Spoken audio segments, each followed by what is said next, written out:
खेती शायद दुगनी नहीं चौगुनी भी हो सकती है। हमें हॉर्टिकल्चर की फसलों के बारे में कोई भी ज्ञान नहीं था जी। पाग मजाक करते थे, ये खाओगा सिंघाड़ा। क्या आपको लगता है कि खेती के क्षेत्र में भी किसी को पद्म श्री अवार्ड मिल सकता है? नहीं लग रहा है। तो दोस्तों, आज हम पहुंच चुके हैं अपने भारत के उत्तर प्रदेश में सहारनपुर डिस्ट्रिक्ट के फिरोजपुर नंदी गांव में, जहां पर हमारे एक किसान भाई को, चौधरी सेठपाल जी को 25 जनवरी 2022 को हमारे महामहिम राष्ट्रपति जी द्वारा घोषणा कर दी गई है कि उनको ये अवार्ड पद्मश्री मिलेगा। और आपको ये जानकर खुशी होगी, उनको ये अवार्ड खेती में विविधीकरण को लेकर के मिला है। उन्होंने जो पारंपरिक खेती होती थी उसको छोड़ करके नए तरीकों को अपनाया है। और क्या खेती से आय दुगनी हो सकती है? आज हम उनसे मिलेंगे और जानेंगे खेती से आय दुगनी नहीं चौगुनी भी हो सकती है। जी हाँ दोस्तों, आप बिल्कुल सही सुन रहे हैं। तो आइए अब आज आपको उनसे मिलवाते हैं। पहले तो आप बधाई के पात्र हैं बहुत ही, कि आपने इस पूरे इलाके का नाम रोशन किया और अपना कारवां आगे बढ़ा रहे हैं। तो अपना एक छोटा सा परिचय। मेरा नाम सेठपाल सिंह, पुत्र श्री बारू सिंह, निवासी ग्राम नंदी फिरोजपुर, ब्लॉक बलियाखेड़ी, जनपद सहारनपुर, उत्तर प्रदेश का किसान हूँ जी। तो आप अपनी थोड़ी शिक्षा के बारे में बताइए। शिक्षा कितनी ली हुई है आपने? देखिए, मेरी शिक्षा, मैंने बीएससी की। बीएससी के बाद फिर मैंने एक बैचलर ऑफ इलेक्ट्रो होम्योपैथी का मैंने कोर्स किया। उसके बाद फिर मैंने 1 साल की उसमें एमडी का कोर्स भी किया। आपके मन में ये विचार क्यों आया कि आपको जो परंपरागत खेती है उसको त्याग करके ये सह फसली खेती, या हम दूसरी भाषा में कहें कि वो जो पुराना वर्जन था, ओल्ड वर्जन, उसको त्याग करके ये नया वर्जन, नए प्रारूप में खेती करने की जरूरत क्यों महसूस हुई, और ये कब हुई, कितने साल पहले हुई है? देखिएगा, जब हमारी प्रवेजी प्रधान बन गई तो हमारे पास में हमारे किसान सहायक श्री इंद्रपाल सिंह तोमर जी हमारे यहाँ आए। देखिएगा, हमारे आइडियल इंद्रपाल सिंह तोमर हैं। चूँकि उन्होंने, जब वो हमारे पास आते थे, गांव में आते थे, उन्होंने कहा भाई आप जो हैं प्रधान जी, आप लोग ये गन्ना गेहूँ की खेती छोड़िएगा। आप लोग कृषि विविधीकरण को अपनाइएगा, और कृषि विविधीकरण को अपना करके भाई गन्ना भी हो, गेहूं भी हो, धान भी हो, उसके बाद सब्जी का समावेश भी हो, बागवानी भी हो। अगला क्वेश्चन ये है कि आपको कितना समय हो गया काम करते हुए?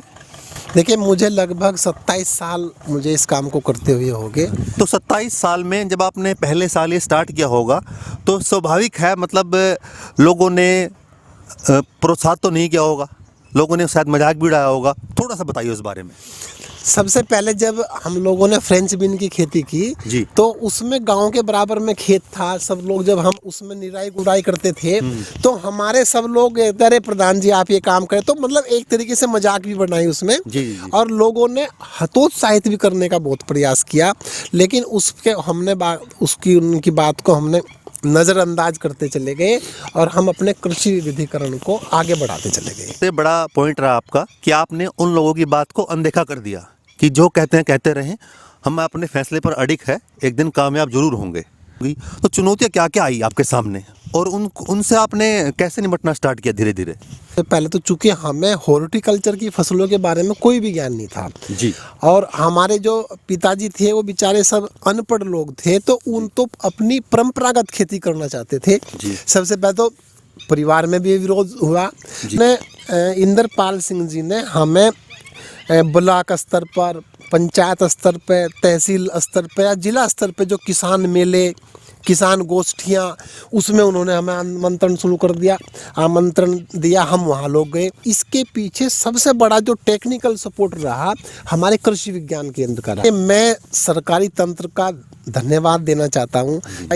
उन लोगों ने, हमारे अधिकारियों ने, हमारे कर्मचारियों ने हमारे खेत तक आकर के हमारी समस्याओं का समाधान किया है। जी, ये तो होगी आपकी जर्नी की बात। 27 साल में इन लोगों ने आपका सहयोग किया। तो जब आपने ये स्टार्ट किया, वो टेक्निक्स क्या क्या थी जो आपने स्टार्ट करी?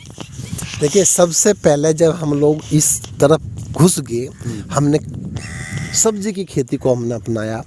गेहूं को जब जैसे धान काटते थे और धान काटने के बाद हमारा जो ठूट बचते थे उसमें हमने जीरो टिलेज में, ये खेत जो आप सामने देख रहे हैं सबसे पहले हमने जीरो टिलेज में, इसके अंदर गेहूं 96 में हमने, और 96 में जो हमने जब जीरो टिलेज मशीन हमने मेरठ से मंगवाई और हमारे कृषि विज्ञान केंद्र ने हमने उसमें सहयोग किया, तो चूँकि सड़क के किनारे का खेत था, लोग बाग मजाक करते थे, अरे ये आपने खेत खराब कर दिया, ये कैसे संभव हो पाएगा। लेकिन हम लोगों ने, घर वालों ने भी विरोध किया, भाई तो क्या कर रहा है, ये बावड़ा हो गया।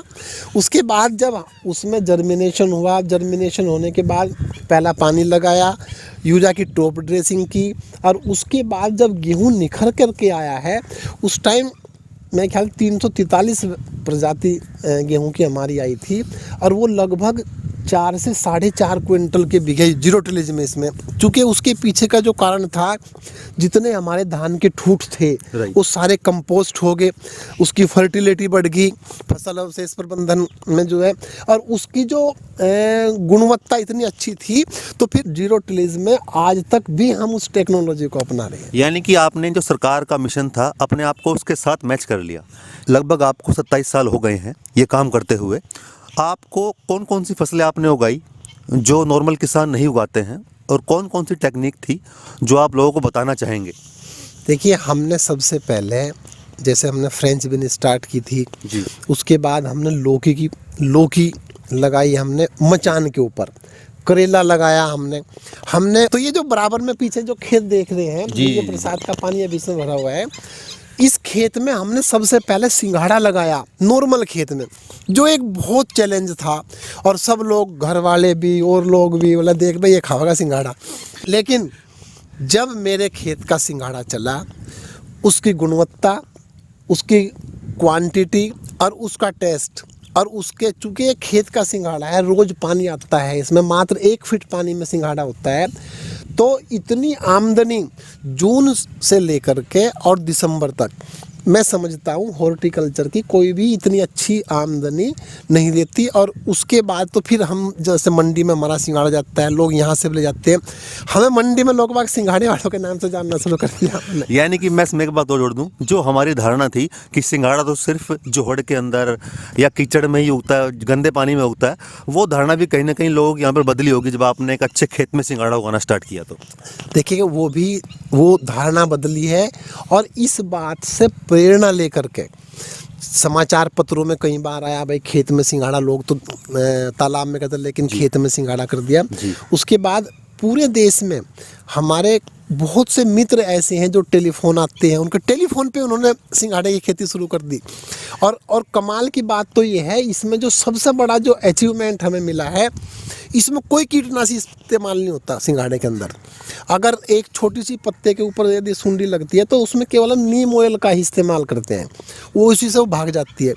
और इसके बाद जो सबसे बड़ी, चूँकि जब सिंघाड़ा उगता है, पत्ते बेल सब तमाम उगते हैं, वो सारा का सारा रॉ मटेरियल हमारे खेत में कंपोस्ट हो जाता है। यानी कि आम के आम और गुठलियों के दाम, ये तो वो कहावत यहाँ प्रसिद्ध हो गई बिल्कुल। और लगभग 3 साल पहले मैंने इसमें वो लगा दिया था, 1 साल, भाई कई साल हो गए लगातार, और इस बार फसल चेंज करते हैं। पूसा 1509 हम लोगों ने इसमें वो लगाई। आप यकीन नहीं मानने के 7.5 क्विंटल प्रति बीघा हमारे इसमें पूसा 1509 की पैदावार हुई।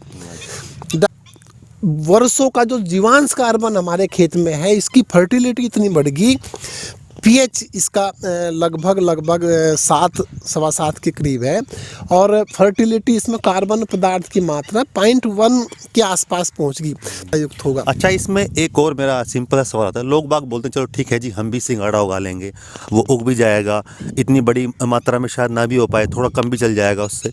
तो लोगों के मन में एक सवाल आता है कि वो सामान हम बेचेंगे कैसे? मार्केटिंग लोगों के लिए एक बहुत बड़ा चैलेंज होता है कि जी मार्केटिंग कैसे करेंगे उसकी। तो आपने वो कैसे किया, थोड़ा सा प्रकाश डालिए प्लीज़ इस पर। देखिए, मार्केट के लिए तो हम लोग पहले मंडी पे आधारित हैं जी। और मंडी पे जब हमारा माल जाता है तो वहाँ मंडी में क्या है, जो भी वहाँ पे ग्राहक आता है वो रिटेलर है सारे, आम उपभोक्ता नहीं मंडी में सुबह जाता। तो वो लोग जब करते हैं तो उठा करके खाते जरूर हैं उसको जी। और जिसने खा लिया एक बार, उसको चूँकि तालाब का जो सिंघाड़ा आता है वो उसमें तालाब का पानी है वो गंदा रहता है, कलर भी उसका काला होता है। जी। ये बिल्कुल साफ सुथरा एकदम से, और जिसने खाया उसने ही वो अपने घर के लिए ज़रूर लेकर के गया है। उसके बाद ये हमारे बढ़ती चली गई सिंघाड़ा। तो अब तो मार्केट की जब हमारा सिंघाड़ा जाना शुरू होता है, एडवांस हमारे पास। तो यानी कि आप ये सारा श्रेय देंगे आपकी गुणवत्ता को। आपने जो गुणवत्ता बनाई है उसकी खेत के अंदर डाल करके ताज़े पानी से, तो आप सारा श्रेय मार्केटिंग का उसको देंगे ज़्यादातर। देखिए, ये एक कहावत है, एक हमारे मित्रों कहते थे कि हम लोग पब्लिक का पेट भरने के लिए पैदा ना करें, हम उन लोगों के लिए पैदा करें जो जिनकी जेब में अच्छा पैसा है और जो गुणवत्ता युक्त वो खाना चाहते हैं। तो अभी आप टोटल कितने एकड़ की या कितने बीघे की खेती इस विधि से कर रहे हैं, जो नए वाली विधि आपने याद करी है उस विधि से? देखिएगा, अब हमारे पास लगभग 12.5 हेक्टेयर ज़मीन है जी। हमने अपनी सारी खेती को डाइवर्सिफिकेशन में कन्वर्ट कर रखा है। पूरे के पूरे 12 हेक्टेयर को? पूरे के पूरे 12। हम लोग फसल चक्र भी अपनाते हैं, फसल अवशेष प्रबंधन भी हम लोग करते हैं। हम लोगों ने पॉपुलर को भी उसमें उगाया है, कॉमर्शियल रूप में लिया है। हमने आम के बागवानी भी है हमारे पास। जैसे हम ये आप ये छोटा सा इधर देख रहे हैं ना, ये हमने तालाब खुदवाया था मनरेगा योजना के अंतर्गत। तो इसमें हमने मत्स्य पालन किया। मत्स्य पालन में राहु कतला नैन हमने वो किया। एक बार हमने झींगा मछली का भी हमें शुरुआत किया था, भाई नहीं हो पाई। इसके तालाब के चारों किनारे पे हमने भाई आड़ू का है, फुलम का है, केला है, अमरूद है, ये सब बाग लगाए। इसके बाद हम लोगों ने 3 साल पहले इसमें कमल की खेती स्टार्ट की हमने जी। और कमल की खेती के लिए पहले साल हमको नुकसान हुआ, कुछ नहीं मिला हमको, क्योंकि हमें उसके बारे में ज़्यादा जानकारी नहीं थी। मान लीजिए कोई छोटा किसान है, उसके पास सिर्फ 2 एकड़ ही ज़मीन है, तो मैं जानना उससे ये चाहूँगा, 2 एकड़ में एक तो वो पुराने तरीके से करता है जो नॉर्मल तरीका है, उसमें खर्चा आता है हमारा। एक आपके पास नए तरीका है, उसमें खर्चा आता है, प्लस उसकी आमदनी। तो खर्चे में कितना डिफरेंस आएगा 2 एकड़ में, अगर आप थोड़ा बता सकें तो? और आमदनी में कितना डिफरेंस आएगा कम से कम 2 एकड़ में? हमारे प्रधानमंत्री जी कहते हैं हमें किसान की आमदनी 2 गुनी करती है। जी जी जी। मेरा ये कहना है, आमदनी 2 गुनी नहीं, हम 4 गुनी तक भी आमदनी बढ़ा सकते हैं। तो देखिए, ये एक बहुत पते की बात है। इसमें स्वयं इन्होंने बोली है कि आप आमदनी 2 गुनी नहीं, आप 4 गुना भी कर सकते हो। बस करना आपको ये है, आपको वो परंपरागत तरीका छोड़ करके नए तरीके पे आना पड़ेगा। जी हाँ। और अब हम इनके फार्म का विजिट करेंगे, हर चीज़ को बारीकी से देखेंगे इन्होंने कैसे कैसे किया। तो अब हम पहुंच चुके हैं अपने किसान के फार्म के अंदर। अगर मैं दिखाना चाहूँ अपने कैमरामैन से, मेरे लेफ़्ट में है ये गन्ना और मसूर की दाल जो आप खाते हैं वो, और मेरे राइट में है गन्ना प्लस आलू की खेती। तो मैं आपसे जानना चाहूँगा, तो आपने ये गन्ना किस विधि से बोया है? देखिए, ये गन्ना हमने ट्रेंच मेथड से बोया है जी। और ट्रेंच मेथड में हमने 5 फीट का इसमें गैप है जी। और इसका जो बेड है ऊपर का, इसके ऊपर हमने आलू लगाया है जी। और इधर जो हमने इसके साथ में बेड के ऊपर मसूर लिया है। जी। चूँकि दोनों को पानी की कम ज़रूरत है, अगर पानी की ज़रूरत पड़ेगी तो नीचे। इसमें मैं एक चीज़ और भी कहना चाहता हूँ, ये जो आप गन्ने की बुआई देख रहे हैं ये सिंगल बड से है। अच्छा, सिंगल बड से है, मल्टीपल बड से नहीं करते आप लोग? मल्टीपल बड। और इसमें भी जो है, यानी कि जब आपने सिंगल बड का इस्तेमाल किया तो आपने बीज के टाइम पे गन्ने की भी कभी बचत कर ली होगी वहाँ पे? अगर हम नॉर्मल विधि से अगर हम इसको बोते हैं तो 5 से 6 क्विंटल प्रति बीघा का इस्तेमाल होता है। इस विधि में हमें मात्र 85 से 90 केजी मैक्सिमम, मान लीजिएगा आप 1 क्विंटल गन्ने का हमें मात्र। तो इसमें जहां हमने सिंगल बड से बोया है तो हमें लगभग 4 क्विंटल प्रति बीघा हमें बीज की बचत होगी। तो यानी कि ये तो सेविंग हमारी जब हम फसल को बो रहे हैं तभी स्टार्ट होगी हमारी। जब हमने बोई है तो जब से हमारी सेविंग स्टार्ट होगी। ये जो आप देख रहे हैं, जितना मेरा फसल उत्पादन 6 महीने में होना था, अगर मैं पूरे खेत में केवल मसूर लगाता तो मुझे 1 फसल मिलती। अब मेरी मसूर भी मिलेगी, गन्ना भी मिलेगा। अब जो बराबर में आप खेत देख रहे हैं, पिछले साल लगाया था, उसमें गन्ना काटने के बाद हमने उसमें बीच का जो गैप है उसमें मेथी बो दी। तो उसमें हमें 1 फसल के ऊपर नहीं रही, जितनी मेरी लागत गन्ने में आएगी और जितनी मेरी लेबर लगेगी उससे ज़्यादा मुनाफा मुझे इस सह फसली के रूप में होगा। तो एक अभी जैसे हम बात कर रहे थे इनसे, इन्होंने हमें बताया कि जैसे कीट पतंगे आते हैं हमारे जो रोज़मर्रा की हम सब्जियां उगाते हैं या हमने पेड़ पौधे लगा रखे हैं या बागवानी है उसके अंदर, उनसे भी ये निपटते हैं। तो उनसे निपटने का क्या तरीका है इनका? क्या ये कोई स्प्रे करते हैं, कोई दवाई डालते हैं, या कोई नेचुरल तरीका है इनका? हम उसके बारे में थोड़ी जानकारी लेंगे उनसे।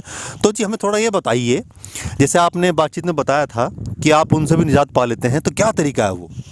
देखिए, सबसे पहले तो जो हम अपने खेत की मिट्टी शोधन करते हैं, और मिट्टी शोधन करने का जो सबसे बड़ा तरीका है, हम अपने खेत में वर्मी कंपोस्ट के साथ में बिवेरिया बेसियाना, ट्राइकोडर्मा, उन सब चीज़ों का इस्तेमाल करते हैं। और जैसे बाग में हमारी फल लौकी है, करेला है, बैंगन है, उस चीज़ में जो है अमरूद है, उसमें जब फ्रूट फ्लाई का अटैक होता है, चूँकि फ्रूट फ्लाई का जो अटैक है वो सबसे ख़तरनाक है।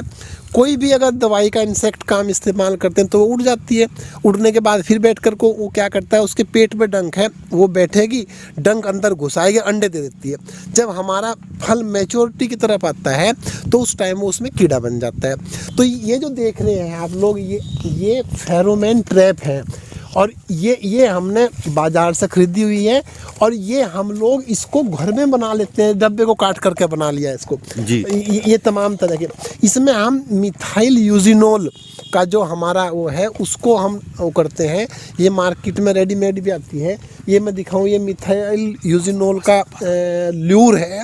इसके अंदर क्या क्या होता है, जो उसका नर है, इसमें से एक स्मेल आती है, जो फ्रूट फ्लाई का जो नर है उसको इसमें से मादा की खुशबू आती है, तो इसके लिए अट्रैक्शन होता है, और वो जब जाता है तो इसमें थोड़ी सी मैलाथियान भी कीटनाशी भी है, तो जब वो इसके ऊपर बैठता है तो वो तमाम मक्खी आप ये देखेंगे इसके अंदर ये तमाम फ्रूट फ्लाई की वो अंदर है। हाँ जी, हम देख पा रहे हैं जो फ्रूट फ्लाई के नर हैं वो इसके अंदर आए और ट्रैप होके इसके अंदर वो पकड़े गए।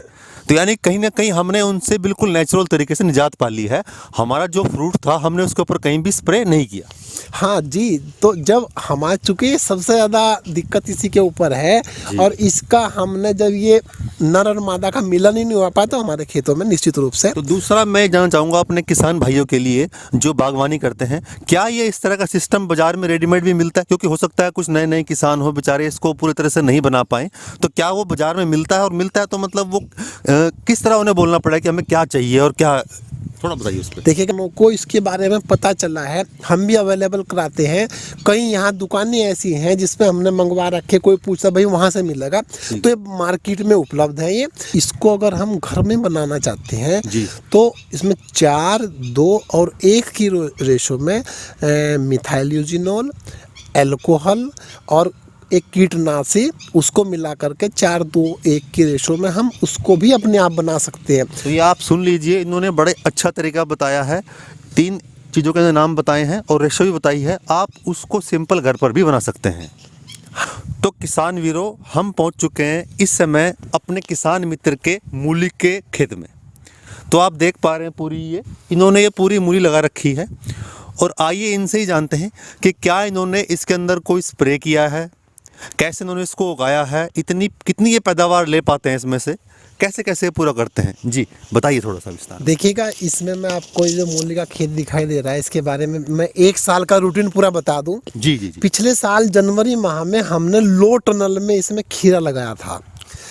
ये मूली जो देख रहे हैं आप, प्योर ऑर्गेनिक है। इसके अंदर हम जैव उर्वरक का इस्तेमाल करते हैं, फसल अवशेष प्रबंधन का इस्तेमाल करते हैं।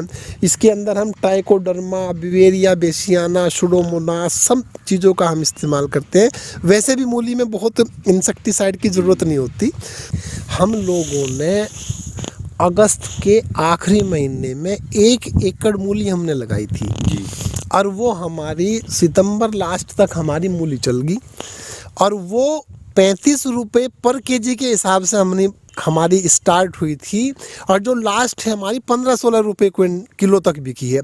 गन्ना हम बेचते हैं 350 रुपये क्विंटल, हम मूली बेचते हैं 3500 रुपये क्विंटल। मूली हमारी 55 से 60 दिन में तैयार हो जाती है जी। उस 1 एकड़ से लगभग 3 लाख रुपए की मूली हम लोगों ने उसमें अब देखिए कितना बड़ा, मैं बताना चाहूँगा यहाँ पर अगर आप कोशिश करते हैं सफलता ज़रूर मिलेगी, आज नहीं तो कल मिलेगी। तो वही इन्होंने यहाँ पर सिद्ध कर दिया है। मात्र 1 एकड़ में से इन्होंने लगभग 3 से 3.5 लाख रुपए की मूली उगा करके बाजार में बेची है। एक और उदाहरण हमारा सह फसली खेती का। तो यहाँ पर हमारे पास 2 फसलें हैं, तो मैं पूछ रहा हूँ कौन कौन सी फसलें यहाँ पे 2 हमारे पास? हमारे पास गन्ने के साथ में आलू है, गन्ने के साथ में मसूर है और ये गन्ने के साथ में मेथी है। तो देखिए मैं आपको दिखाना चाहूँगा, ये यहाँ पर गन्ना भी लगा हुआ है, साथ ही साथ इन्होंने इसके अंदर जो लगा रखी है ये मेथी भी लगा रखी है। तो ये मेथी आपने कब लगाई है? अभी नवंबर में ही, नवंबर मध्य में हमने इसके अंदर मेथी लगा दी।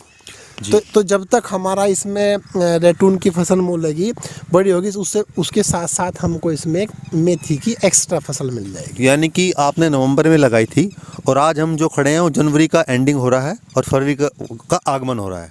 दूसरा मैं पूछना चाहूँगा, इस जो आपने गन्ना लगाया है इसके अंदर, तो एक जो हमारा एकड़ होता है या आप बीघे में बताना चाहें तो कितनी पैदावार हम ले लेते हैं गन्ने की उससे?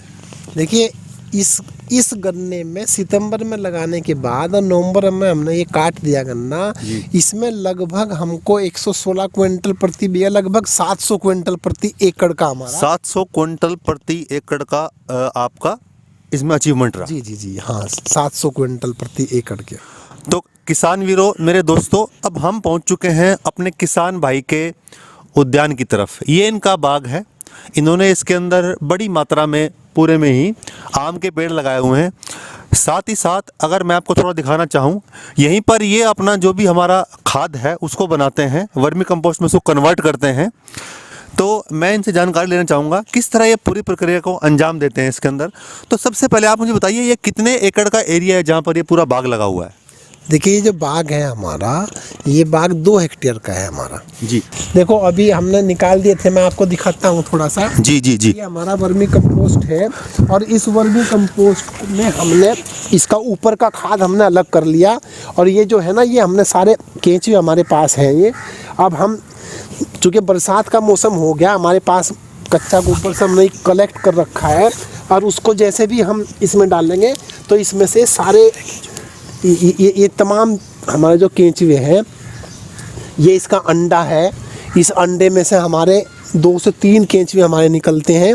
तो ये तमाम तरह से जो हम लोग इसको, जितना हमारा पत्ती है, खरपतवार है, उसको सबको हम लोग ये कंपोस्ट कर करके हमें तो देते हैं।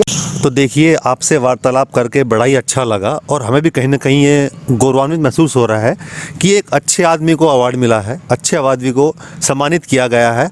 अब मैं चाहूँगा आप अपना फ़ोन नंबर यहाँ पर बताएं ताकि जो हमारे किसान भाई हैं वो आपसे संपर्क करना चाहें, यहाँ पर आना चाहें, देखना चाहें, मिलना चाहें, वो कर सकें आपसे। देखिए, बहुत बहुत धन्यवाद है आपका इसके लिए।